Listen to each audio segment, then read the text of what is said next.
Over the last 4 or 5 years, I have learned of a new type of domestic violence.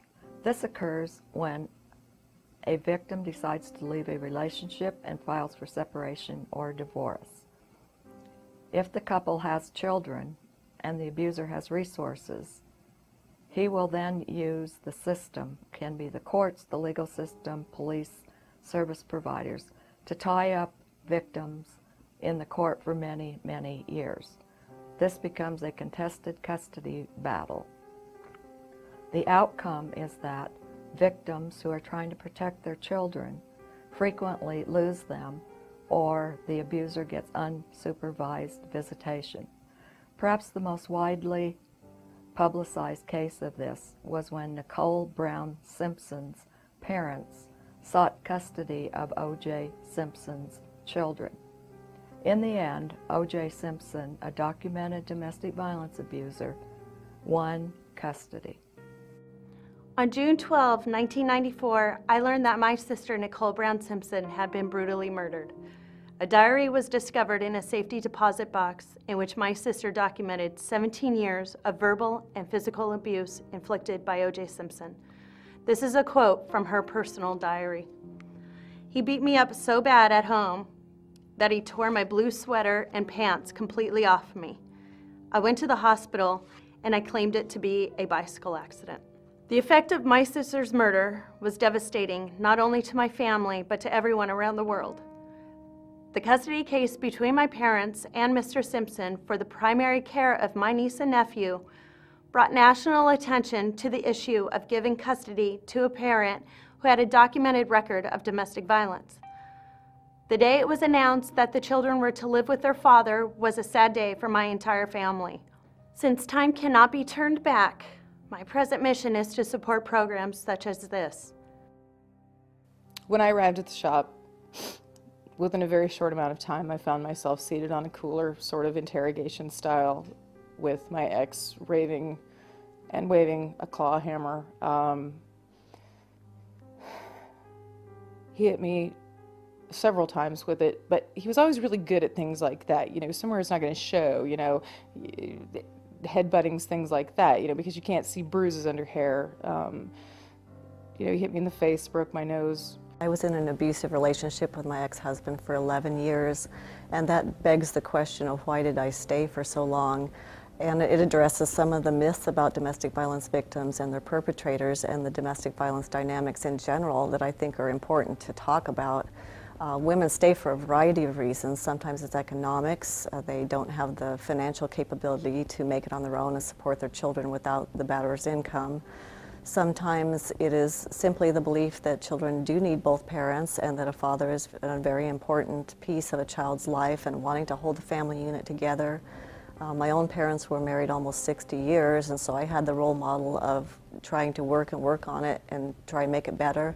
It was my own personal belief system that I could fix the problems, and it took a long time to name the problem and realize that I was in an abusive relationship, and then to find help for it, and then to get the courage to leave. It's very frightening to disrupt your family and to enter into the court system.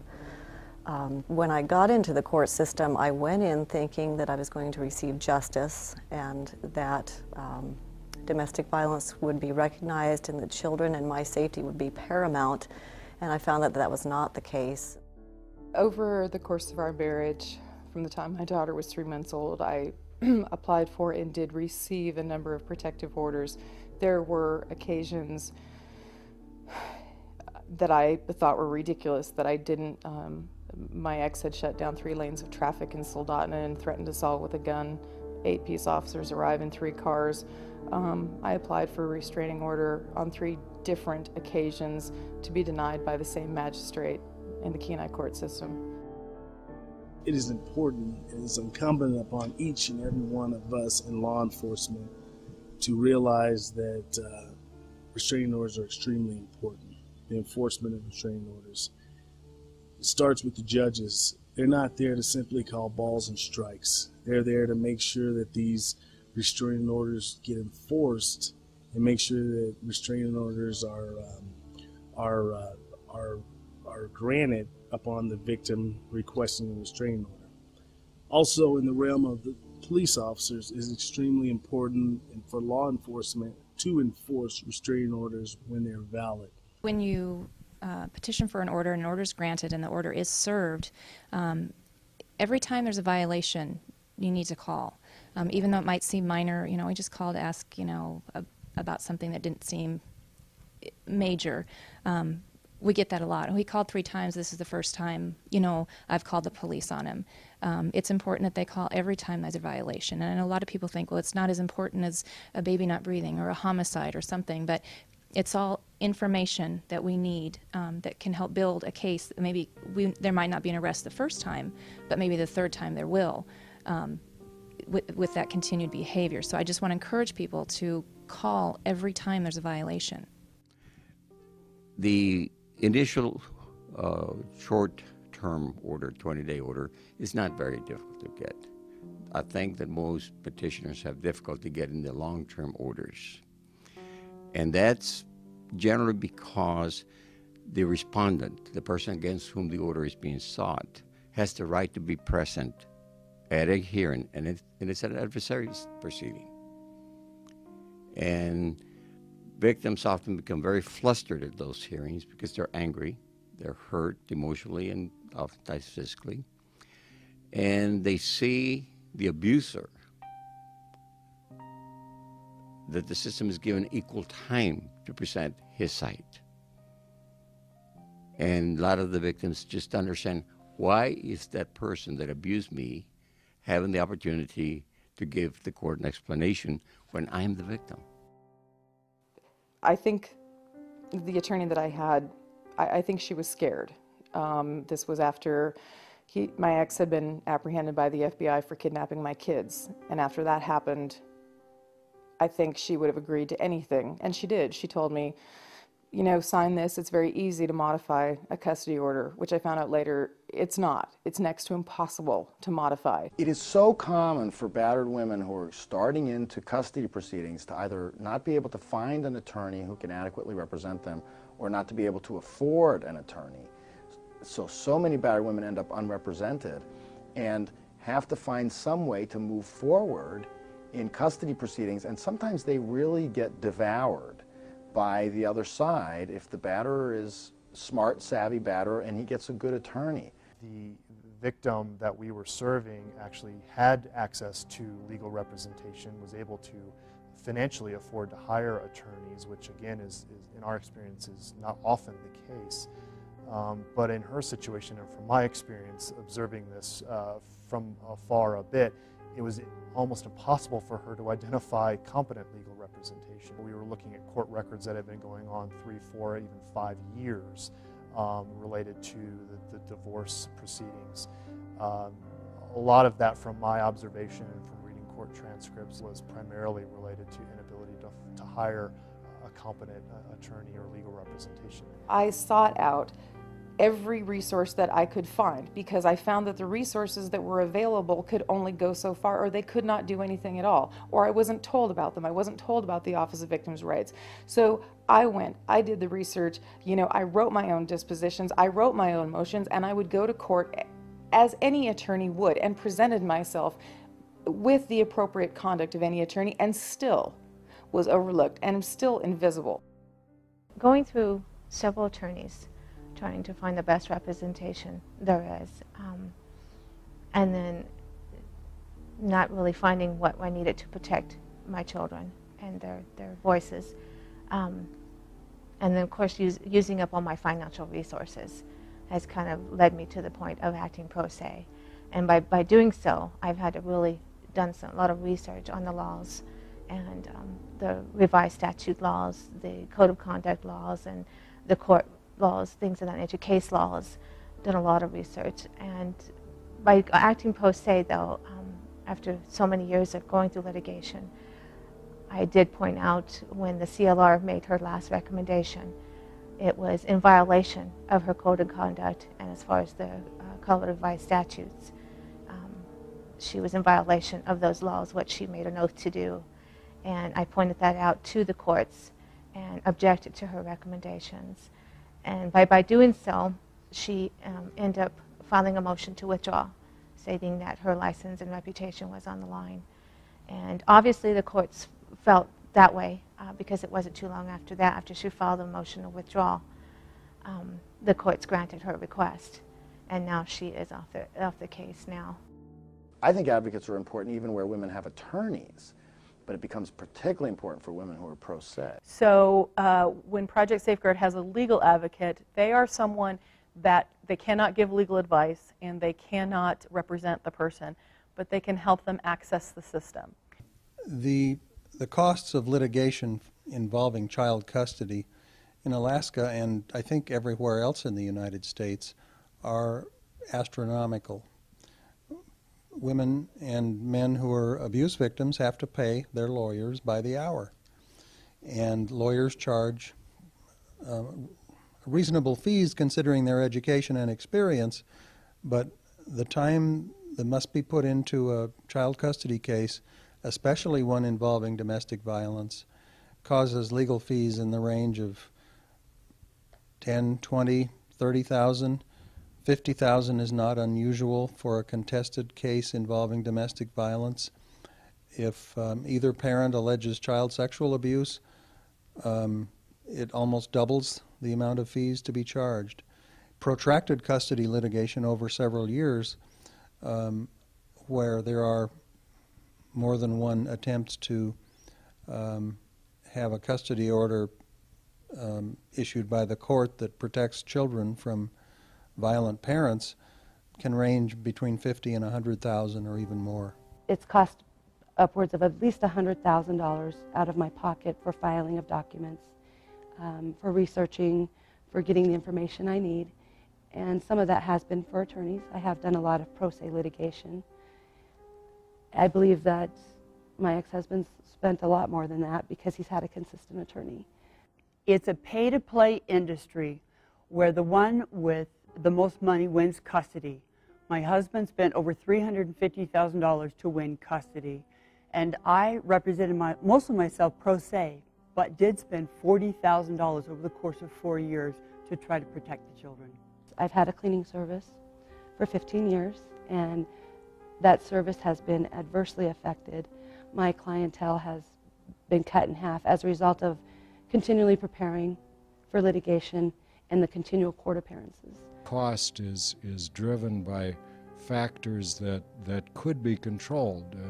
For example, normally a female I represent, although sometimes the male, will call up and start talking to me about issues of mental health and those types of related problems, the stress they're going through.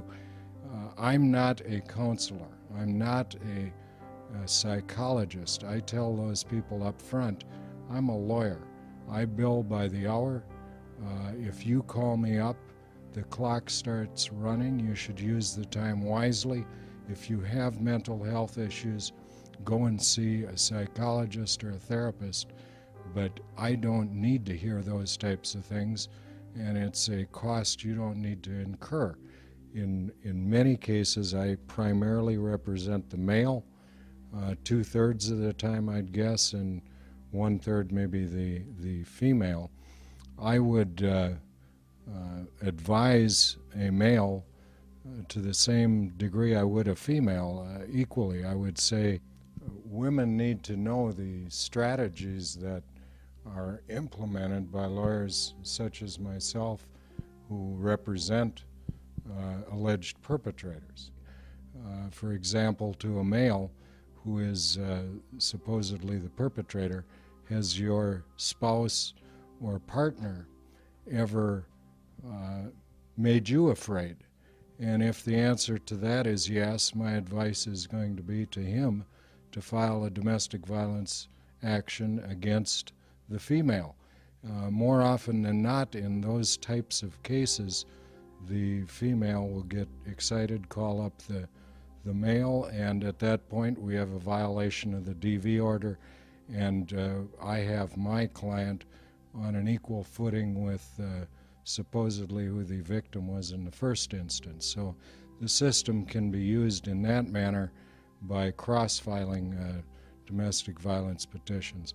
As a matter of strategy, I would advise my client, a male, to lock up those resources to make it as impossible as I could for the female to be represented to the extent I can represent my client. So it is a matter of strategy, I feel, to represent the client properly, to give him that advice, and to do whatever he can to make it as difficult as possible for his spouse or partner to proceed. Oftentimes we're serving victims, as are many other domestic violence service providers, who have fled their home state and maybe have relocated to Colorado to flee the batterer or the perpetrator. What we're often finding is that until they've established legal citizenship in this state or in this area and they have jurisdiction here, they are unable to file in Colorado for any type of court proceeding, and the batterer then is able to file in the home state and then drags often the family or the victim back through that legal process, and oftentimes then requiring significant travel, leaving the state, having less support mechanisms in place that she may have established here as she fled that situation. About 20 years ago, 25 years ago, a psychiatrist from New Jersey, Richard Gardner, developed a concept called the Parental Alienation Syndrome. He made up symptoms and self-published books and articles about this syndrome and marketed it as a device to use in child custody litigation, although he claimed in later years that it did not apply to cases involving domestic violence. Its primary use has all along has been by abusive men against women who are trying to protect their children. It has been disavowed by the American Psychological Association, the American Psychiatric Association, and the National Council of Juvenile and Family Court Judges. But a lot of custody lawyers still use it or attempt to use it to obtain custody awards in favor of their abusive clients. I'd say it's one of the biggest tools that I have to prevail. I've had cases as early as the late 80s where I got custody for a male by using it who had been accused of 3 incidents of domestic violence.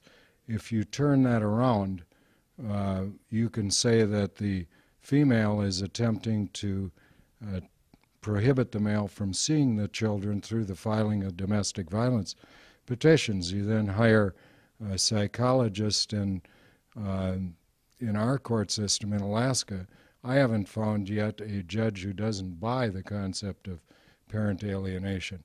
But you get that report written, sometimes it's 100 pages long. The woman cannot defend against it, both for reasons of finances as well as if you take the case out of the arena of the court-appointed custody investigator, who I think is much more favorable to the alleged victim in domestic violence cases, and put it in the hands of private, and you're paying the bill, you oftentimes get the result that you need. Judges often don't understand the harm that's done to children when they're placed in the care of a violent parent. People who abuse their partners, usually men, tend to repeat that behavior in successive relationships. So this exposes the children to violence in the dad's next home. My children have suffered greatly from the domestic violence in the relationship between their father and me. It's evident in the fact that my daughter cuts herself. It's evident in the fact that my son overeats and will retreat to TV, video games, will not open up and talk. My ex-husband told my 8-year-old son that I didn't love him, that I was evil, and that anything I was doing to help him, even in the schools, was only to hurt his father, and that as a consequence, that he would end up in the streets alone and without friends. My son could not reconcile that horrific information and as a result, he attempted suicide and ended up in the hospital. I think we do a better job at protecting children, but there's a missing piece on children who aren't physically harmed, which is a good thing, but they're witnessing domestic violence. I've seen trends up and down where some judges, if a child witnesses domestic violence, automatically considers them a victim in the criminal case, and they're protected by the criminal protective orders. I've seen some judges who say if they haven't been physically harmed, they're not considered a victim. And that can cause a problem in a domestic case if a child regularly witnesses a parent being physically harmed or called horrible names. They have some psychological damage that's going on, and how do they go and have a carefree relationship with a parent who has caused their other parent such physical harm? We now know, after years of research, that children can have lasting behavioral and psychological and even physiological detrimental changes that are caused by being exposed to violence in their homes. We know that children who are exposed to domestic violence in their home, in other words, one parent battering or abusing the other, experience a number of symptoms. These symptoms can be social, they can be psychological, they can be physiological. For example, psychologically, children who grow up in homes where there's domestic violence appear to be more anxious, depressed, withdrawn. Some of them act out. They seem to have symptoms of being traumatized. The trauma itself, especially chronic trauma, can also lead to changes in brain functioning. So we know children who experience domestic violence in the home tend to have brains that are functioning differently, that they tend to not handle stress well. They have difficulty focusing and paying attention. They also have difficulty in being able to problem solve, reason, control inhibitions. They tend to be more impulsive. This is all from a neuropsychological perspective. Socially, we know kids who have been exposed to domestic violence have more difficulty with peer interactions. Many of them are more withdrawn or socially isolated. Many of them have poor communication skills and possibly even low self-esteem. Another problem in the system, in addition to the cost to the victim, is the fact that judges and lawyers often are not well educated in the dynamics of domestic violence. This means that judges don't always understand how someone who's been repeatedly traumatized by her partner, how she's going to look on the witness stand when she's talking about the abuse. Well, I think in general regarding the court or the legal system when it comes to domestic violence, I think the first thing and the easiest thing to say is hopefully the courts are willing to become educated on the power and control and just the overall issue of domestic violence, because it's very complicated, it's very complex. I think we've often seen batterers not only manipulate, obviously, their victims, but manipulate us as service providers, and we're well aware of this, and we've also observed manipulation that is ongoing in court proceedings with other attorneys and sometimes even with judges. Judges need more training, ongoing training, not that they attended a conference 2 or 3 years ago. They need to be kept up to date on the recent information that has been generated through wonderful studies that have been done worldwide now. And attorneys are the same way. I've seen a minimization of domestic violence, which causes me some concern, and I'm the type of attorney that does a little shock value. Well, I won't say the words here. If you're going to talk about verbal abuse, let's tell the judge what he said to you and what he called you, so that it's very clear, because I think we do a panacea of verbal abuse or physical abuse without saying he punched me and broke my jaw. And so I think that the desensitization has really harmed victims.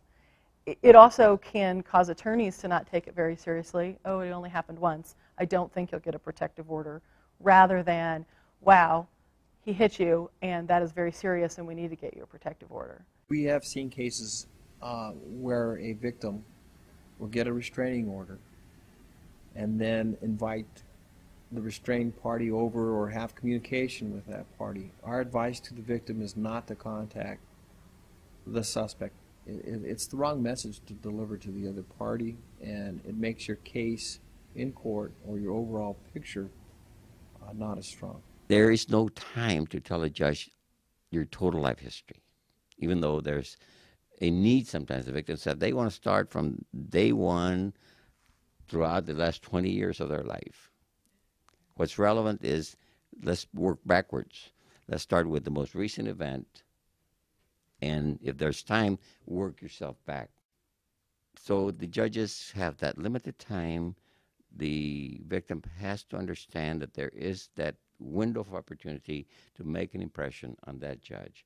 I was told by a retired court judge who reviewed my case that the reason why I lost custody is because I didn't get access to the marital funds for my own representation. The advice that I would give to women is to be financially independent.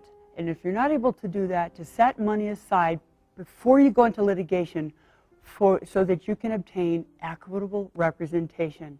Then when you're going through litigation, focus on the money. Because if you don't get the money, you're not going to have the resources you need to save your children, and post-divorce, you won't be able to help them, whether you win or lose custody. So my advice is, remain financially independent, go for the money. A federally funded study in the past few years has determined that the only thing that can be done to reduce the likelihood of future victimization of a given domestic violence victim is give them access to civil legal services. And our system just does not do that. Well, I think one of the things we've learned over the years, certainly that's important for people to know, that domestic violence is not something to be ashamed of. It's not the victim's fault. And we see that a lot, that there's a lot of internal blame and embarrassment with when domestic violence exists in a family. And it's important to note that there's never an excuse for domestic violence. And so as much as it's easy for me to sit here and talk to you and say, you know, don't rationalize it, I know that it's a very difficult statement for a victim who's experiencing that in the moment to filter and to incorporate. But I think it's important to note that there's never an excuse for domestic violence, and it's never okay.